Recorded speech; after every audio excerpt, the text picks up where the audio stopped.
उत्तर प्रदेश के तराई इलाके में बसा नूराबाद बाहर से जितना शांत दिखता था, अंदर से उतना ही उलझा हुआ था। सुबह मस्जिद की अजान पूरे कस्बे को जगाती और रात को चौक की चाय की दुकान पर लोगों की बहसें दिन भर की थकान उतार देतीं। संकरी गलियों में खेलते बच्चे, छतों पर सूखते कपड़े और खिड़कियों के पीछे झांकती जिंदगियां, यही था नूराबाद। इसी कस्बे के एक पुराने मकान में रहता था इदरीस मियां का परिवार। उनकी बात मोहल्ले में आखिरी मानी जाती थी। बीवी शबीना बेहद सीधी और सहनशील औरत थीं और उनका बेटा फैजान, जो अपने सपनों से ज्यादा जिम्मेदारियों में जी रहा था। लेकिन कुछ ही दिनों में इस घर में एक ऐसी घटना होने वाली थी जो एक नई दुल्हन की पूरी जिंदगी बदल देगी। नाजिया जब दुल्हन बनकर उस घर में आई तो जैसे घर में रौनक आ गई। उसकी आंखों में मासूमियत थी और मुस्कान में एक छुपा हुआ दर्द। फैजान उसे बहुत चाहता था। रात को दोनों छत पर बैठकर सपनों की बातें करते। लेकिन किस्मत अक्सर वहीं चोट करती है जहां इंसान सबसे ज्यादा भरोसा करता है। उसे अभी अंदाजा भी नहीं था कि जिस इंसान को वो अब्बू कहती है, वही उसकी जिंदगी का सबसे बड़ा तूफान बनने वाला है। धीरे धीरे इदरीस मियां की नजरें बदलने लगीं।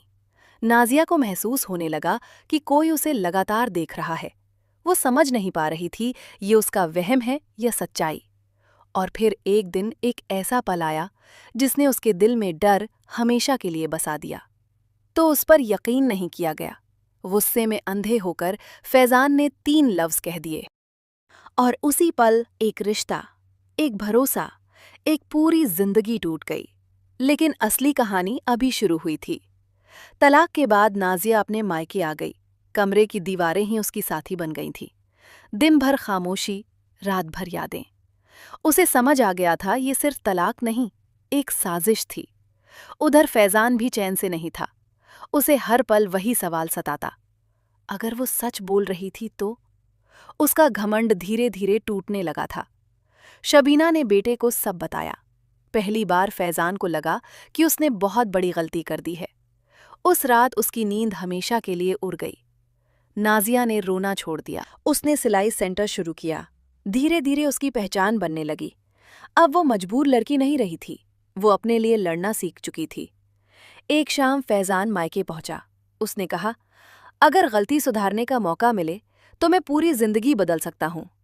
नाजिया चुप रही, लेकिन उसका दिल पहली बार पिघला था। पंचायत बैठी, लोगों ने फैसले सुनाए, लेकिन पहली बार नाजिया ने खुद अपनी आवाज उठाई। पूरा कस्बा शांत हो गया। धीरे धीरे इदरीस की सच्चाई सामने आने लगी। लोग जो कल तक इज्जत करते थे, आज नजरें चुरा रहे थे। इज्जत की दीवार गिर चुकी थी। फैजान रोज मायके के बाहर खड़ा रहता। एक दिन नाजिया बाहर आई। दोनों रो पड़े, लेकिन घाव अभी भरे नहीं थे। नाजिया अब पूरे इलाके में जानी जाने लगी। लोग उसे सम्मान से देखने लगे। फैजान भी बदल चुका था। एक हादसे ने दोनों को फिर करीब ला दिया। उस पल नाजिया को एहसास हुआ, इंसान गलती करता है लेकिन बदल भी सकता है। उस रात जब फैजान मायके से वापस लौटा तो नूराबाद की गलियां उसे पहले जैसी नहीं लगीं। हर मोड़ जैसे उसे घूर रहा था। हर दीवार जैसे पूछ रही थी, क्या तूने सच में इंसाफ किया था? दुकान पर बैठा वो ग्राहकों से बात करता, लेकिन दिमाग कहीं और होता। एक बुजुर्ग ग्राहक में शर्ट लेते हुए कहा, बेटा, जिंदगी में फैसला सोचकर लेना चाहिए। फैजान चौंक गया। उसे लगा जैसे पूरी दुनिया उसकी गलती जान चुकी है। उधर नाजिया ने अब खुद को पूरी तरह काम में झोंक दिया था। सिलाई सेंटर अब सिर्फ कमाई का जरिया नहीं था, वो उसकी पहचान बन चुका था। लड़कियां उसे आप कहकर बुलाती, औरतें अपने दुख उससे बांटतीं। एक दिन एक लड़की रोते हुए आई, आपा, मेरे घरवाले मेरी शादी जबरदस्ती करवा रहे हैं। नाजिया ने उसका हाथ पकड़ा। उस पल उसे एहसास हुआ, उसका दर्द अब किसी और की ताकत बन रहा है। इदरीस मियां अब घर से कम निकलते थे। लोग उनकी पीठ पीछे बातें करते, बच्चे तक फुसफुसाते। उनकी आवाज की रौब अब खत्म हो चुकी थी। शबीना उन्हें देखती तो दिल में गुस्सा और दुख दोनों उठते। उन्होंने पहली बार कहा, इज्जत कमाने में उम्र लगती है, खोने में एक पल।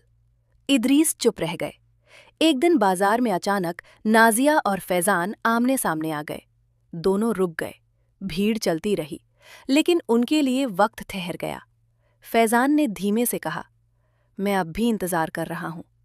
नाजिया ने सिर्फ इतना कहा, इंतजार तब तक ही अच्छा लगता है जब उम्मीद जिंदा हो। और वो आगे बढ़ गई। फैजान वहीं खड़ा रह गया। कुछ रिश्तेदार फिर से बीच में आए। उन्होंने कहा, लोग क्या कहेंगे, जिंदगी अकेले कैसे कटेगी। नाजिया फिर उलझ गई। क्या सच में उसे फिर से वही रास्ता चुनना चाहिए जिसने उसे तोड़ा था? लेकिन इस बार फैसला जल्दी नहीं होना था। एक रात सिलाई सेंटर में शॉर्ट सर्किट से आग लग गई। लोग भागे, बाल्टियां आईं, चीखें गूंजी। नाजिया अंदर फंस गई थी। तभी भीड़ को चीरता हुआ एक आदमी अंदर गया, फैजान। धुएं में खांसते हुए उसने उसे बाहर निकाला। उस रात दोनों की जिंदगी फिर एक धागे से बंध गई। आग बुझ चुकी थी, लेकिन नाजिया की सांसें अभी भी तेज चल रही थीं। उसे अस्पताल लाया गया। सफेद दीवारें, दवाई की गंध और मशीनों की धीमी आवाजें। उसने आंखें खोलीं तो सामने फैजान बैठा था। उसकी आंखों में पहली बार डर साफ दिख रहा था। अगर आज तुम्हें कुछ हो जाता। उसकी आवाज टूट गई। नाजिया ने पहली बार उसके हाथ को नहीं हटाया। अस्पताल के वो 3 दिन दोनों के बीच की दूरी धीरे धीरे मिटाते गए। फैजान चुपचाप दवा लाता, पानी पकड़ाता, रात को कुर्सी पर ही सो जाता। एक रात नाजिया ने पूछा, इतनी परवाह पहले क्यों नहीं की? फैजान ने सिर झुका लिया, क्योंकि तब मैं खुद को सही समझता था। उस जवाब ने नाजिया के दिल में कहीं गहराई तक असर किया। नाजिया के ठीक होते ही दोनों परिवारों में फिर से बातें शुरू हुईं। रिश्तेदार, पड़ोसी सब अपने अपने सुझाव देने लगे। कोई कहता, अगर मिलना है तो इज्जत से मिलो। कोई कहता, पुरानी बातों को भूल जाओ। शबीना ने पहली बार नाजिया के सिर पर हाथ रखा। बेटी, फैसला तू ही करेगी। धीरे धीरे बात दोबारा निकाह तक पहुंच गई। फैजान ने इस बार खुद आगे बढ़कर कहा, इस बार रिश्ता बराबरी से होगा। नाजिया ने लंबी खामोशी के बाद हाँ कर दी। पूरा नूराबाद जैसे इस खबर से गूंज उठा। छतों पर बातें, चौक पर चर्चाएं, हर कोई इस अनोखी कहानी का गवाह बनना चाहता था। निकाह से एक दिन पहले इदरीस मियां अचानक गायब हो गए। घर में हड़कंप मच गया। लोग तरह तरह की बातें करने लगे। फैजान बेचैन हो गया। अब्बू कहीं कुछ गलत कदम ना उठा ले। नाजिया के दिल में भी अजीब सा डर बैठ गया। सुबह खबर आई, इदरीस मस्जिद के पीछे बैठे रो रहे थे। पहली बार पूरे कस्बे ने उन्हें टूटा हुआ देखा। उन्होंने सबके सामने कहा, मेरी एक गलती ने सबकी जिंदगी बदल दी। उनकी आवाज में पछतावा था और आंखों में खालीपन। नाजिया ने उन्हें देखा, फिर नजरें झुका लीं। कुछ रिश्ते माफ किए जा सकते हैं, लेकिन भुलाए नहीं जा सकते। उसी शाम नूराबाद की उसी छत पर दोबारा निकाह हुआ। फैजान और नाजिया ने एक दूसरे को देखा, इस बार बिना डर, बिना गुस्से, सिर्फ समझ के साथ। नीचे वही गलियां थीं, लेकिन उनकी कहानी अब लोगों के लिए मिसाल बन चुकी थी। अगर आपको भी लगता है कि टूटे रिश्ते जुड़ सकते हैं और इंसान बदल सकता है, तो इस चैनल को अभी सब्सक्राइब करें, क्योंकि यहाँ हर कहानी दिल को छू कर जाती है।